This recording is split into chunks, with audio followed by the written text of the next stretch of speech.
There comes a moment in every toxic relationship when you can feel something inside you starting to fade. It's not just your energy or your confidence. It's your sense of who you are.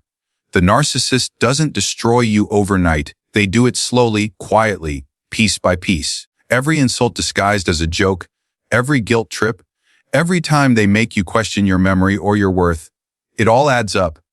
And before you know it, you start walking on eggshells, wondering what version of yourself will keep the peace today. But I want you to hear this.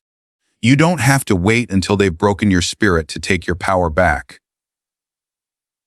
You don't need to hit rock bottom before you start healing. You can begin protecting your self-worth right now, even while you're still in the storm. Because self-worth isn't something they can take unless you hand it over. It's not built on their approval, their validation, or their love. It's built on truth, and truth can survive manipulation. This video is your reminder that you are not the problem. You're not too sensitive, too emotional, or too dramatic. You're reacting to psychological warfare, and your feelings are valid.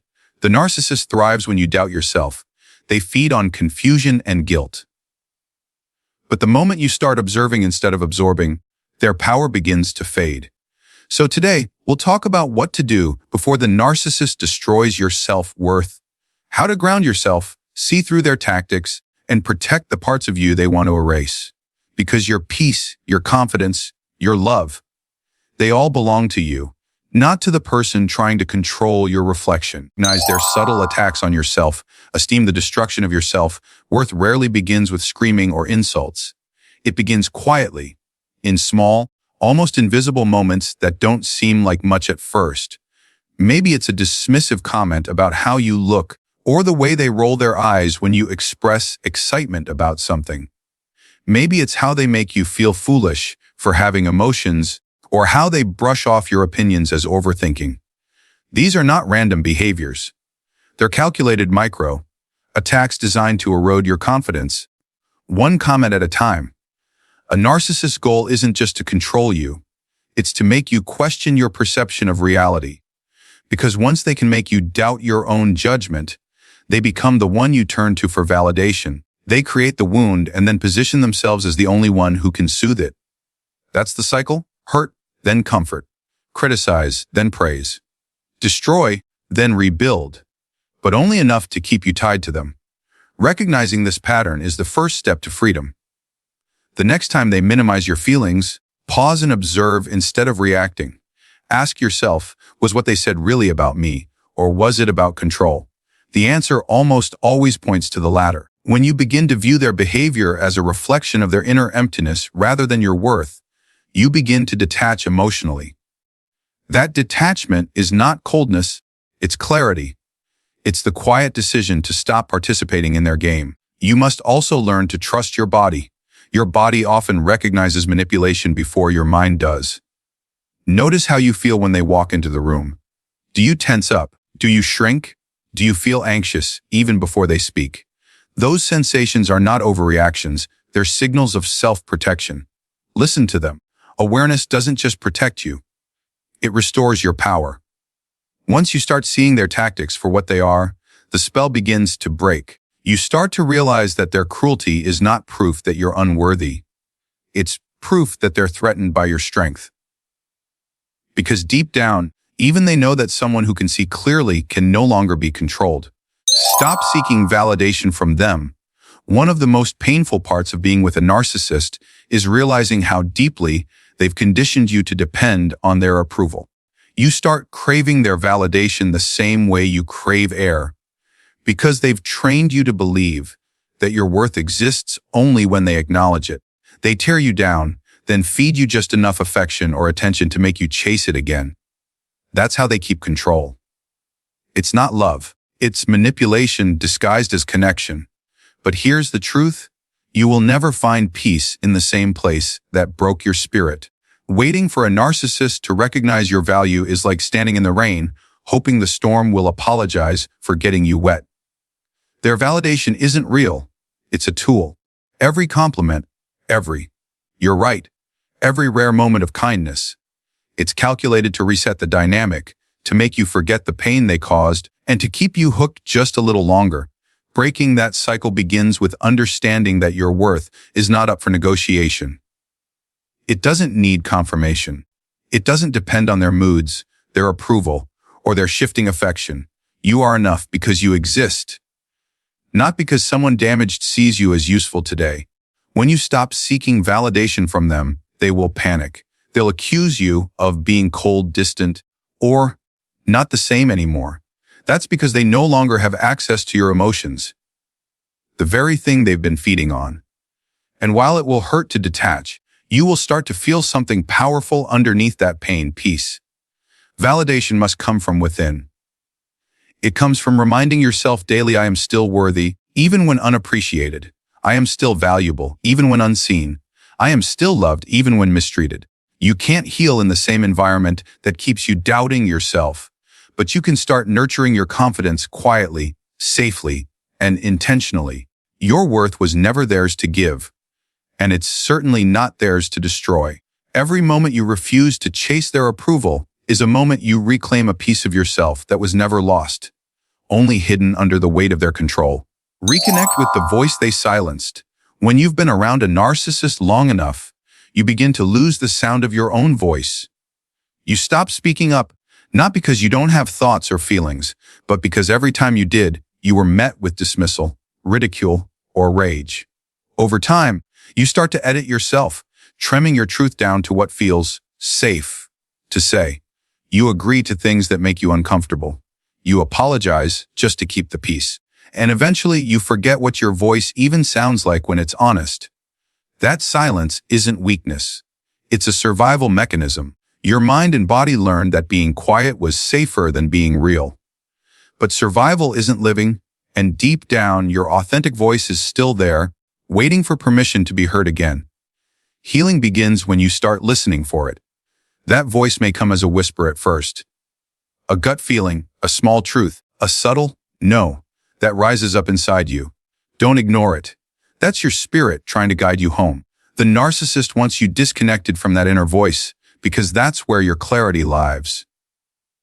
If they can confuse you, they can control you. But when you begin to reconnect with yourself, you start seeing through their illusions. You begin to realize that your intuition has been right all along. You just learned to doubt it because they taught you to. Start by giving yourself space to feel without judgment. Write down your thoughts. Journal what you couldn't say out loud. Practice saying simple truths, not to them, but to yourself. I didn't deserve that. That hurt me. That wasn't love. These small affirmations are not just words. They're anchors pulling you back into your truth. And when your voice starts to grow stronger, you'll notice something shift inside you. You'll stop explaining yourself to people who twist your words. You'll stop begging to be understood.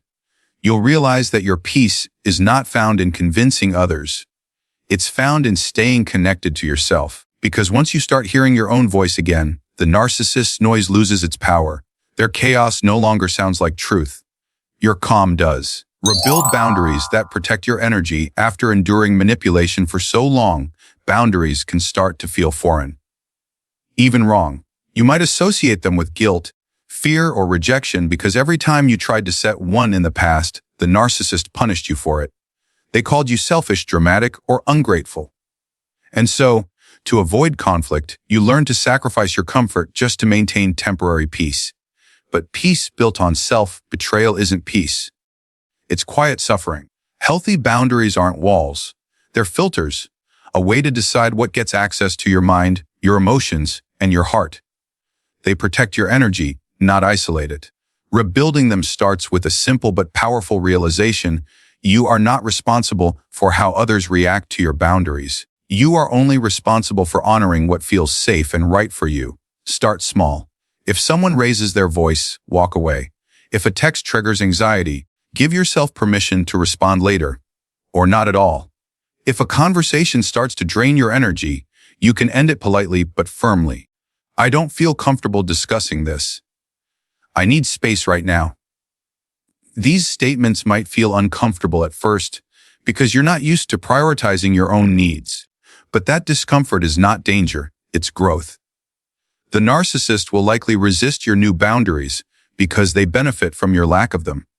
They'll test, guilt, trip, and push to see if you'll fold. But every time you hold your ground, you teach your nervous system that safety comes from within, not from pleasing others. Boundaries are acts of self-respect. They say, my peace matters. My energy is sacred.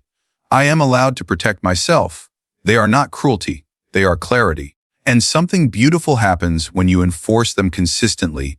The right people begin to respect them, and the wrong ones begin to fall away. It might hurt to lose certain connections, but remember, what you lose in chaos, you gain in peace. Rebuilding boundaries is not about controlling others. It's about finally controlling what you allow into your life. And when you learn that, you stop living reactively and start living intentionally. Free, grounded, and whole. This emotional detachment without guilt. One of the hardest lessons after being involved with a narcissist is learning that detachment isn't cruelty. It's survival. You've been conditioned to believe that caring less means you're cold, heartless, or unloving. That belief is false. Emotional detachment doesn't mean you stop caring altogether. It means you stop letting their behavior dictate your inner world. It's about protecting your peace, not punishing them. For so long, you were trained to react.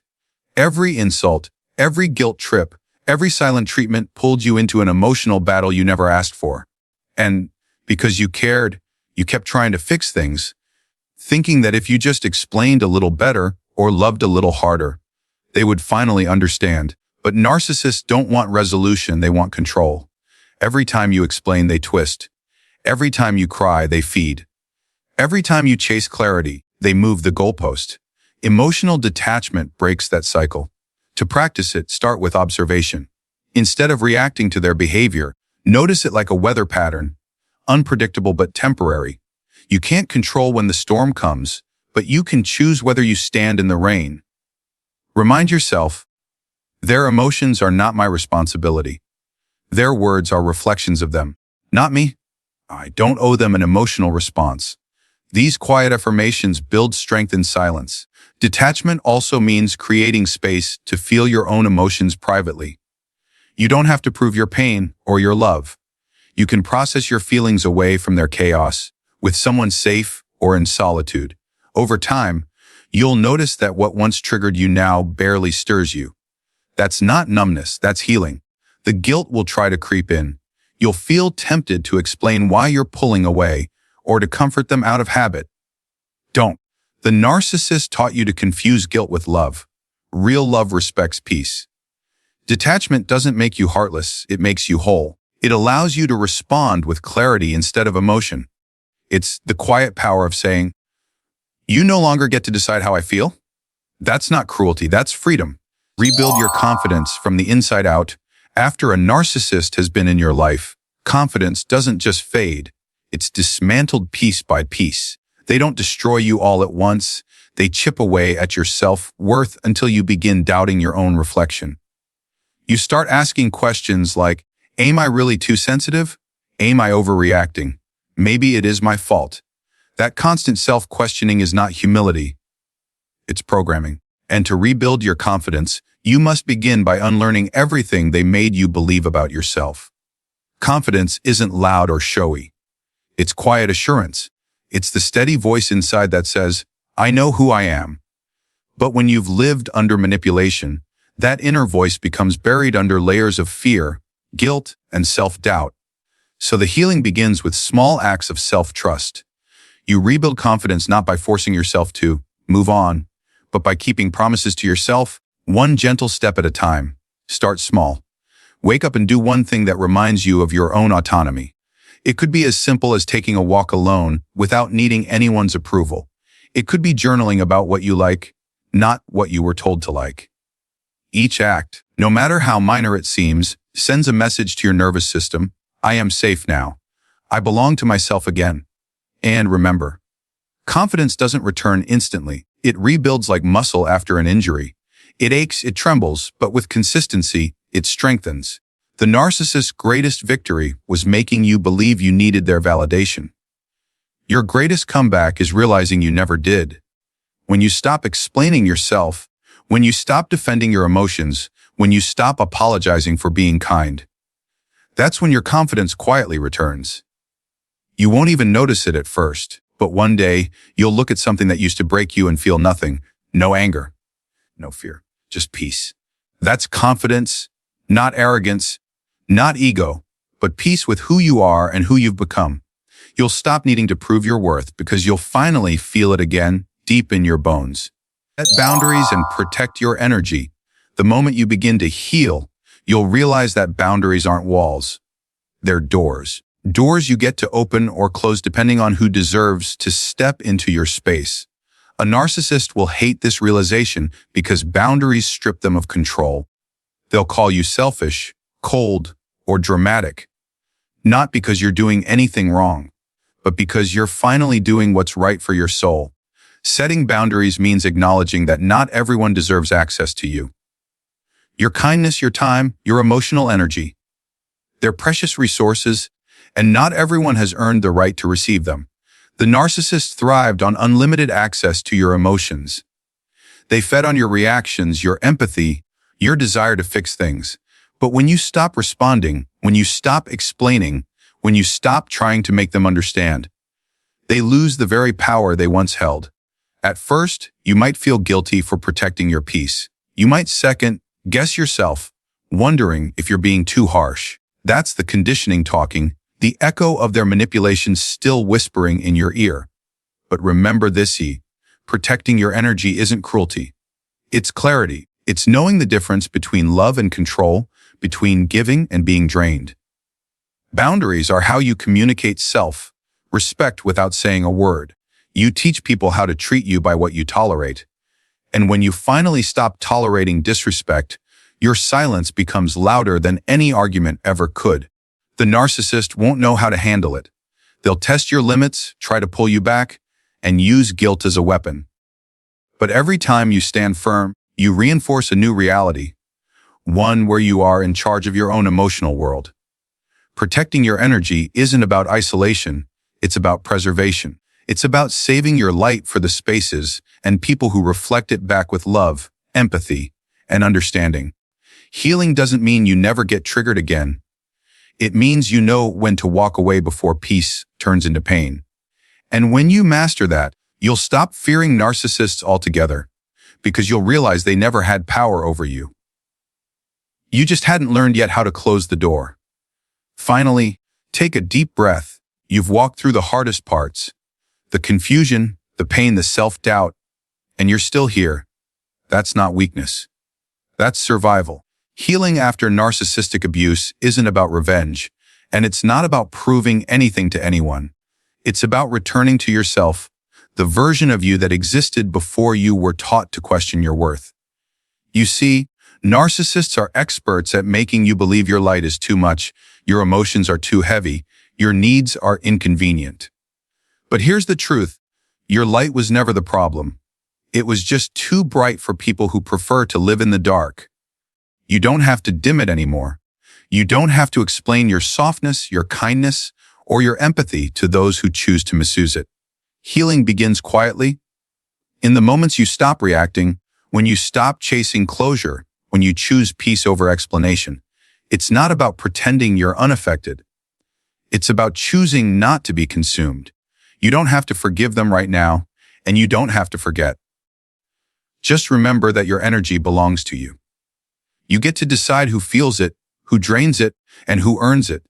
As you move forward, don't rush your healing. Some days will feel heavy, and that's okay. You're not broken, you're rebuilding. Every tear you've shed is proof that your heart still feels, that your empathy is still alive. And that's your superpower, not your weakness. So if you've been doubting yourself lately, remember this: you are not difficult to love. You are simply giving your love to people who didn't know how to receive it. You don't need to fix anyone anymore. You don't need to prove your worth anymore. You just need to come home to yourself. Protect your peace. Guard your light. Speak gently to yourself. The version of you that survived this deserves softness, safety, and serenity. And when you're ready, step forward. Not with fear, but with quiet confidence, knowing that everything they took from you, you're now rebuilding stronger than ever.